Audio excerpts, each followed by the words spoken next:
Hello, everyone, and welcome back. So, what's on tap for today?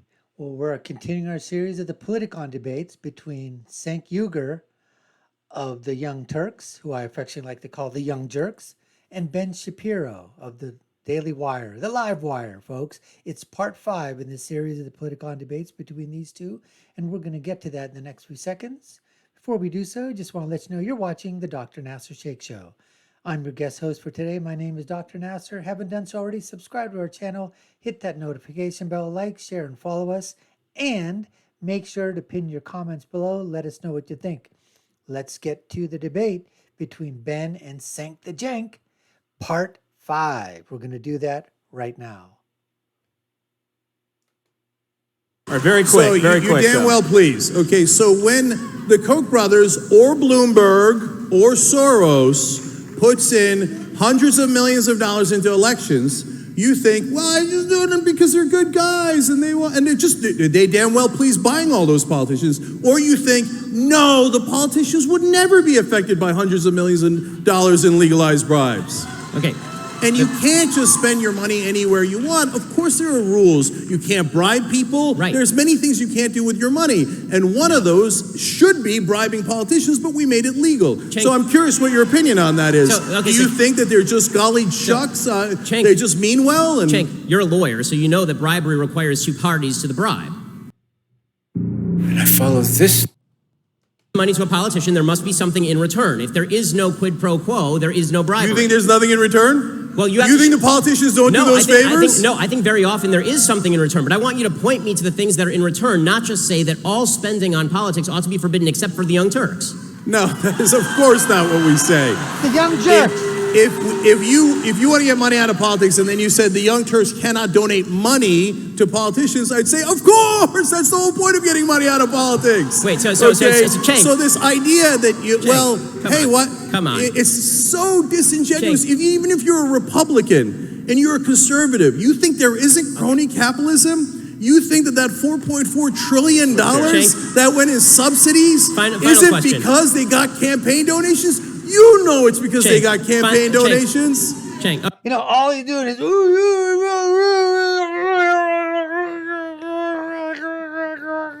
You know what? Cenk, this isn't a Disney movie. We don't want to watch Shrek. Okay? Don't be Shrek. That's not what we want. All right? This moderator, watch the moderator. He just doesn't know what to, he doesn't know if he's to interject. I'll tell you what, it's a lot better sitting on the sidelines than that idiot Clay Aiken when he was doing before, I think it was Ann Coulter and Ana Kasparian or whatever. I think he was in one of those, and he just interjected himself in the debate every single time. Unbelievable. Anyways, let's continue. Okay, final question. This is going to be the last word on Final this. thing here Last on this, word. okay? Final question on this. So, Young Turks is super successful. We have 80 million uniques. It's wonderful. Do you think Bernie Sanders would care more if you gave him $10,000 or if you dedicated your entire network to kissing his ass for an election cycle? Boom, chicka boom, boom, boom, chicka boom, boom, chicka boom, boom, boom, boom, boom. Point takedown. Ben Shapiro. Let's see what the Cenkster Shrek Jank has to say about that.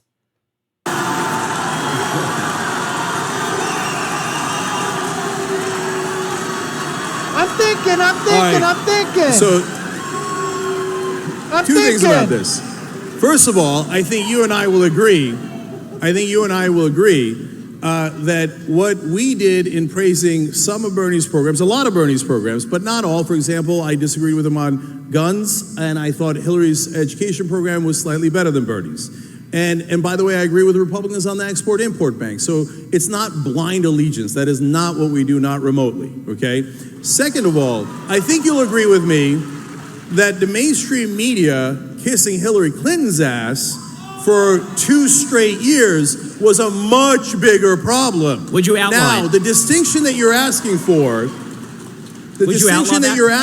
and now I've answered, I think 4 times is, one is speech, and by the way, protected, you said life, liberty, and pursuit of happiness. I think we all agree to that. I got a big applause line. I also agree. And in our Constitution, the First Amendment is right to speech and freedom of the press. So that is that rubric. Money is not in the First Amendment. There is no right to spend money on politicians. Money is money, speech is speech. All right, so let's do rapid fire now as we come to the close here. I think, by the way, there's wide agreement about the corruption in politics, maybe different ways of how to deal with it, but this has been a very good conversation. So I'll go first to Ben. As we look at 2020, what will be a winning message and who will be a winning candidate on the Republican side in 2020?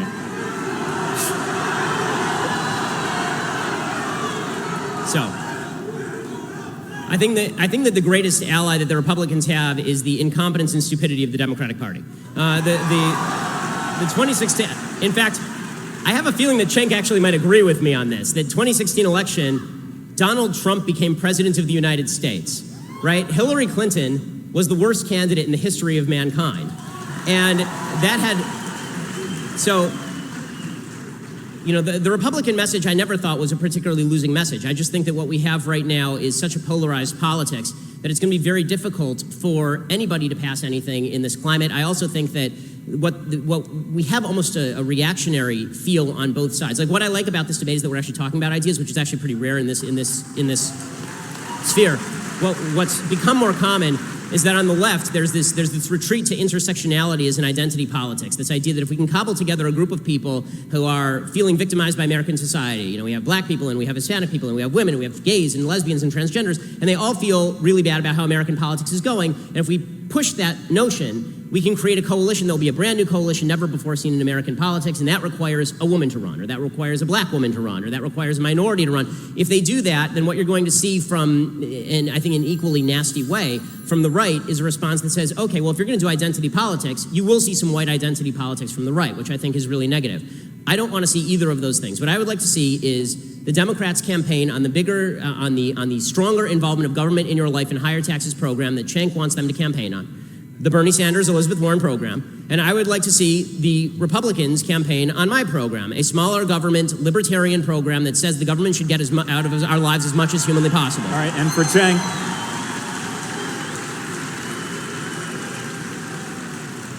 Cenk, what will be a winning message and who will be a winning candidate for Democrats in 2020? Yeah. So Wouldn't it be weird if this ended up being the stage? That's what I told you guys backstage. This is a presidential debate. Okay, so look, Ben, you said earlier that you didn't set up the big government, small government paradigm, but you just said you want them to run on a small government yes, platform. A less involvement in American again, lives, yes. Small government doesn't make any sense. So let's break it down. You asked me about particular issues, so I'll give you one. So you were in favor of the Iraq War. That cost us at least $1.5 trillion. Then people turn around and say to Bernie Sanders, well, I mean, college for your kids are middle class. That's unaffordable. That's way too much money. You can't do that. That costs $75 billion a year. First of all, college for your kids, you know what that's called? That's called the American dream. And I just have to stop it here because fair is fair. This is the problem. And, you know, Cenk, okay, you're bringing it up. I'm on your side on this. You're right. We write checks to foreign countries. We write checks to the IMF to bail other countries out. We give all kinds of foreign aid to other countries saying, oh, if we don't give them this foreign aid, then they're not going to be able to make their widgets and their gadgets and their gidgets and their widgets. And then their economy is going to crumble. And if their economy crumbles, then that affects us. We got to give them the money. And if some of that money or most of that money, okay, is wasted, it doesn't matter because we got plenty more because we can fleece the American people with more taxes and we got never-ending supply. But we got to help those people first because if we don't help them, it's going to harm us. In the meantime, we're getting harmed. So if there was a way, like they were saying, in terms of, you know, giving some, look, if we're already giving the money away, I hate government subsidies, but if we're giving government subsidies to corporations and companies for all kinds of innovations or all kinds of grants, whatever it is, loans, whatever. And we can give trillions of dollars to an Iraq war or any type of war. What if we had spent that trillions of dollars on schooling education. I agree with Cenk on this. Okay, props to him. And for one Iraq war, for the cost of one Iraq war, we could have gotten 20 years of free college for all those kids and the American dream. So it isn't about big government or small government. It's about what do we do with the money. So that $1.5 trillion could have gone to us, could have gone to the middle class, could have gone to a better economy. Because when you go to college, you come out, you start businesses, you engage in this market, and you make things better and you employ people. We could have used that for us. Instead, we wasted it in Iraq. And by the way, I believe, Ben, you want to get tough on Iran, you want to rip up the deal, etc. If you thought the Iraq war was a waste of blood and treasure, wait till you get a load of what happens in Iran. So we're not going to make that mistake again. We're not going to make that mistake again. So what would I want to, look, this idea of the identity, that Democrats are on identity politics, and some of them do. But let's not forget that Republicans do the same and worse. Who was the one who came up with the Southern strategy? Try this strange It was the Republican Party. And the Southern strategy was, let's go get racist white voters in the South. That's a fact. So, once again, it's this wonderful capitalist invention called Google. Google it. So, two Republican chairmen have said, yes, we did do that strategy, and we apologize. So that's a fact. They're the ones who invented identity politics. So when you like identity politics when it serves your interests, but all of a sudden when we say, hey, can black people have the same rights as white people? Oh, identity politics. Can gay people have the same rights as straight people? Identity politics. They all have the It's same called rights. equality. Look into it. It's called America.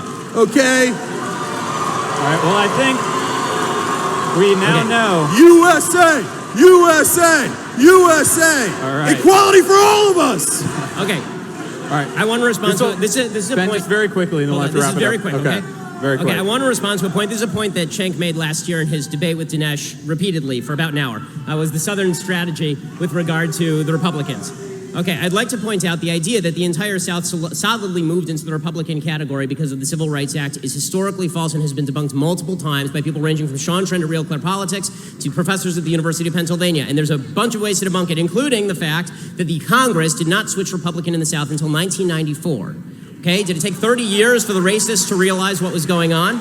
21 senators from the South were Democrats. How many of them became Republicans after the Civil Rights Act? The answer, 1. The other 20 stayed Democrats. In 1952, Eisenhower did not win a ton of the South. Eisenhower did win, however, 7 states in the South in 1956, after he sent federal troops down south. The reason that the Republican Party started to win in the South, it began in the 1950s, not after the 1964 Civil Rights Act, and it was largely due to the movement of industry down south. It was new fringe members of the Republican Party, younger members of the Republican Party, who switched over to the Republican Party in the South, not old Democrats, who remained old Democrats and are still old Democrats today. So I'm going to jump in here. Okay, Ben Shapiro, I wanted to come in there and basically say the same thing that Ben did, but I just wanted to let it, continue because Ben just crushed him. Again, these guys are just Cenk the Cenk. Hey, Shrek, I was giving you some props before on some areas that we agreed on, but here you came back with the typical fake,